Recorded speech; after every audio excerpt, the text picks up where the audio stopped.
তো আমার গাড়িটা কিভাবে উঠাচ্ছে দেখাই। মোটরসাইকেলটা মানে আমারই, হ্যাঁ দেখাচ্ছি, মোটরসাইকেল উঠাচ্ছে। আর এইভাবে মোটরসাইকেল কত টাকা ভাড়া নেয় সেটা আপনাদের জানাবো, দেখাই।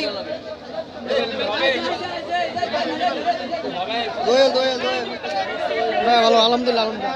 দোয়েল পাখি একে আমার বাইক নিয়ে যাচ্ছি ঢাকার উদ্দেশ্যে। তো বাইক কোথায় রাখবে সেটাই দেখা, যেহেতু উপকূলীয় অঞ্চল এবং আপনার চলাচল বন্ধ, লঞ্চ চলাচল বন্ধ, তারপরও একমাত্র যেহেতু স্থলপথ নেই আমার যেতে হবে এই লঞ্চ দিয়ে। আমি দেখাই, আমার নিয়ে যাচ্ছে।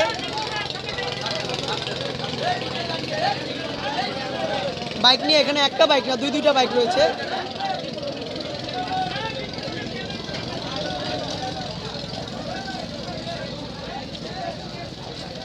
লঞ্চে কিভাবে বাইক উঠানো হলো এবং কতটা কষ্ট করে, মানে আমরা কিন্তু বাইক উঠাতে পারতাম না, তাই এখানে বাইক উঠাতে হলে কুলি দিয়ে বাইক উঠাতে হয়।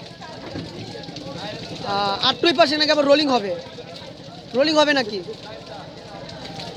কাঁপতেছে তারা, শীতে কাঁপতেছে। দেখায় প্রচণ্ড বৃষ্টি, অবস্থা প্রচুর খারাপ, আমিও মানে পুরো ভিজে গেছি।